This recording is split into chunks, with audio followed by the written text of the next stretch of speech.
Welcome to the writer reads The Strays of Lunar One, Book 1, The Unwilling, Chapter 9, Waypoint. To Oliver's surprise, they entered a side gate leading to a walled garden. Quickly, Kyton told him, closing the gate behind them. We're clear so far, and I'd like to keep it that way. Oliver hurried. The journey had taken them the better part of 2 hours, and the first part of it had been through the busy food hall just outside the shuttle port.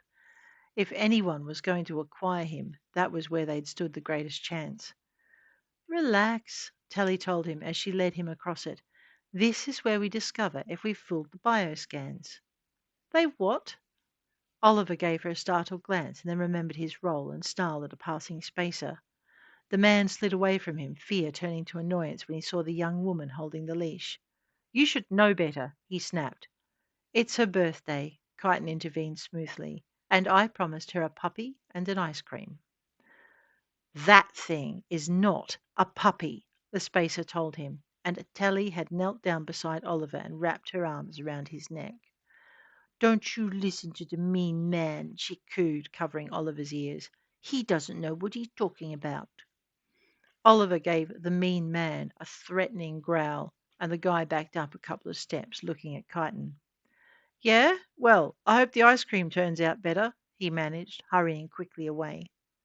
Me too, Kyton answered, even though neither he nor Oliver thought the guy would hear him.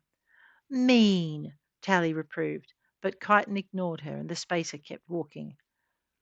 Chocolate, double-dipped, caramel? Kyton asked, changing the subject. Tally smiled, releasing Oliver's neck and standing. Please, she said, making Oliver take a second glance. The girl had manners? The girl knows what you're thinking, she warned him, and he gave her a sulky look. By the time they'd finished their ice creams, they knew the bioscreen was working. A patrol of justiciars had stopped to look him over and told them to go straight home and not to bring him out in public until he'd been given a thorough scrubbing. Hygiene, their leader told them, is important. But given you've only just picked him up and it's the girl's birthday, we won't be issuing you a health code violation. This time. Health code violation? It was all Oliver could do not to growl in protest. Given the reaction he'd gotten when he'd growled at their approach, he didn't want them to make sure the dog knew his place in the pack. Two bristling hybrids towering over him and rumbling out a warning while he fought his own instincts to snarl back had been more than enough. It was a relief when Kyton and Tally left the food court and headed for the quieter mixed residential and business district. Oliver padded quietly along beside them, not forgetting to bristle up and snarl at the occasional passer-by, even though most gave them wide berth. You do a very good bad-tempered mongrel impression, Kyton told him when they'd passed through the arched gate of the hacienda-style wall and into a courtyard crowded by ferns and flowers. Oliver breathed a sigh of relief and looked inquiringly at the were, wondering if he could shift back to human form. Not yet, Kyton told him, but soon, I promise. Soon. Oliver drooped. Whatever they'd put in his fur was starting to itch. All he wanted was a nice long shower and something clean to get into, and to find out how Lewis had fared. Thinking of his friend, he looked around the courtyard, snuffing the air. Kyton laughed and dropped a hand to his head, and Oliver caught himself in time not to take a snap at the were. He dropped his head lower and hoped Kyton didn't take offence. Soon, the man promised, and went to unclip the lead. Hey! Tally protested, taking it back. I wanted Stella to see this. Stella? Oliver cocked his head and looked around. A woman sighed in tones he recognized as belonging to Florrie. And I thought you'd learned more operational security than that. Sorry, Mama Stell. Tally blushed as the woman stepped off the porch overlooking the courtyard. Oliver sat and waited, observing her as she approached. To give her credit, she did not walk right over to him, but stopped a few feet in front of his nose and crouched. I'm sorry for the inconvenience, she told him. Usually our transfers go with a lot less drama. She shot a sidelong glance at Tally and then shuffled forward to unclip the lead. And a lot less purple, she added. Tally gave her an unrepentant grin. I figured pink would be going too far. Oliver shot her a look of alarm and Stella chuckled. Rising to her feet, she passed the lead to the girl. Pink would definitely have been a step too far, she confirmed, and the bow wasn't much better. Oliver closed his eyes, hanging his head at the reminder, but Stella hadn't finished. If you'll step this way, Mr. Landstrom, I've organised a change of clothes and a shower. Wolf form, if you please. Wolf form, huh? Oliver gave a mental shrug. Well, it was her house. Stella led them back inside, stepping gracefully onto the porch and holding the back door for him to pass. Kyton and Tally followed, and he was sure he heard the rattle of the gate being locked. To his relief, Stella did not insist on anyone accompanying him into the bathroom. You'll find everything you need in there, she told him, waving him past her. Just leave everything you have on you in the hamper. We'll make sure your personal effects join you, but we need to check them first. Oliver cocked his head and her mouth tightened. I've had too many clients compromise themselves. I understand you have some industry experience, but I need to make sure the proper checks are done myself. Oliver wondered what that meant for his implant. There was a heartbeat's delay, then Stella nodded. We'll discuss that when you've washed and dressed. She pointed at his coat and wound her finger in a tight circle. Make sure you get it all out before you leave the cubicle. So saying, she closed the door and left him to his own devices. Oliver waited, listening to the sound of their footsteps as they moved away. He was reassured to hear Kyton ask, You think he'll be okay? Stella snorted. He's a big boy now, dear. I'm sure he knows how to wash himself. Not that. Oliver heard a door open and close, and did not hear Stella's reply. He decided it didn't matter, or not nearly as much as getting the dye and junk out of his fur and off his skin. The shower had two sets of controls. One he could nudge with his nose. He noted the jets set in the sides of the tub and decided the werewolf liked his comforts, or that someone knew their business and he wasn't the first to require this particular service.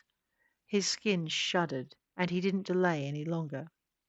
Nudging the center control resulted in three twin jets impacting his fur on either side. At first, nothing changed, and then he felt some of the stiffness wash out. Soon the water ran in dark swirls of purple, brown, and rust beneath his paws. Oliver studied the controls and cautiously nudged the one marked with a flame. To his relief, the temperature increased incrementally, and more of the sludge loosened. The drain gurgled in protest, but Oliver sighed with relief. He hoped the couple had thought to put a holding tank between their outlet and the public collection system. He could only imagine the questions that would be asked when the analysis came back on these chemicals. When his fur was as clean as it was going to get with water pressure, Oliver shifted to his wearform and closed the screen that sealed the combined bath and shower cubicle. As he touched the second set of controls, he was not impressed to notice that his fur had not returned to its normal pale silver. Maybe he should have been grateful, since he was one of the few Dust Pack members to have returned to Lunar One. Most of the others had left and stayed away, no matter how much the moon's soft greys reminded them of home. That home was no more, and they'd secured the Pack's future in a new hunting territory, somewhere that resembled their old stamping grounds, an earth place with pure white sand, although perhaps not a place desert dire wolves had roamed in ancient times. It was why Tally and Kyton had dyed him so dark.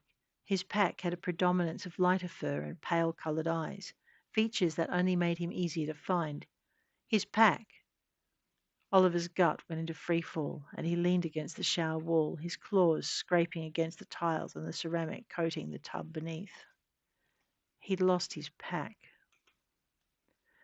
The thought hit him like a blow, and he bowed his head against the wall, loss aching through him.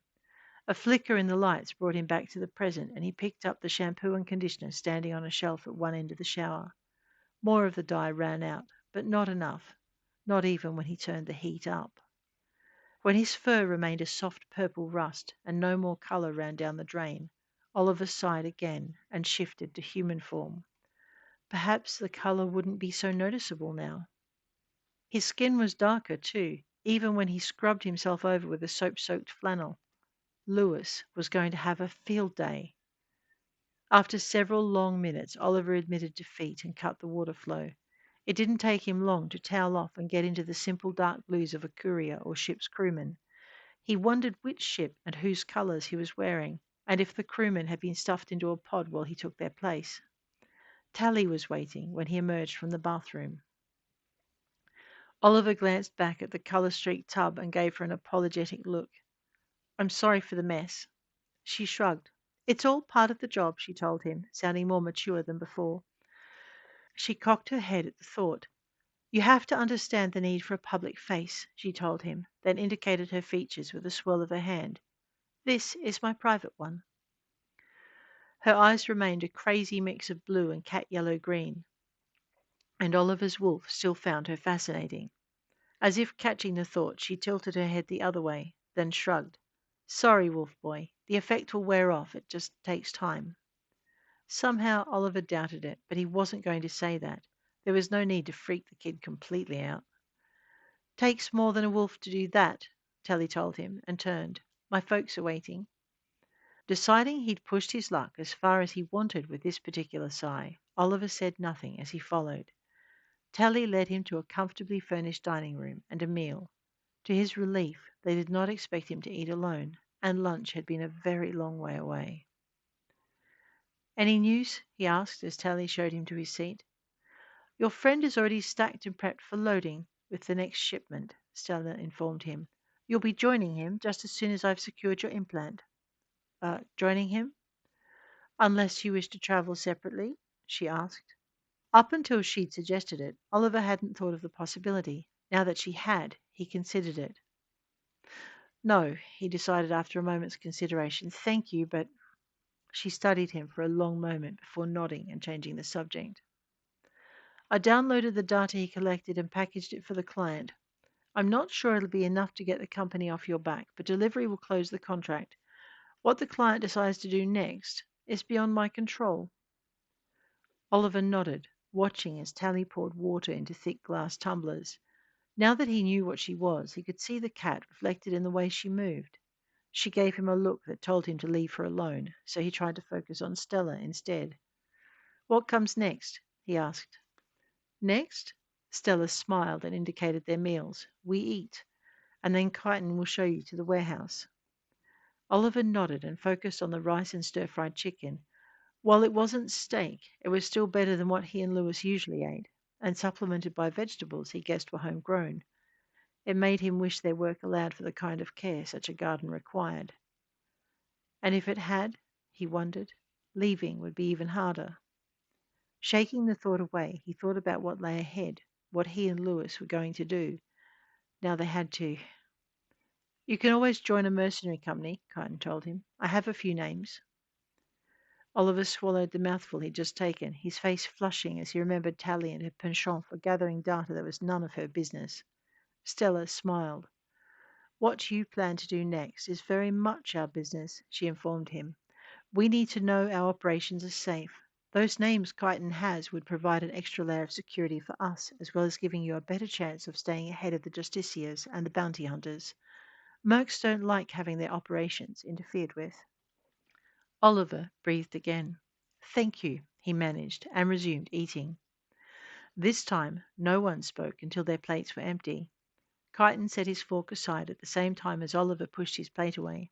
Stella had already finished. Now she rose to open the double door of a glass-fronted display case.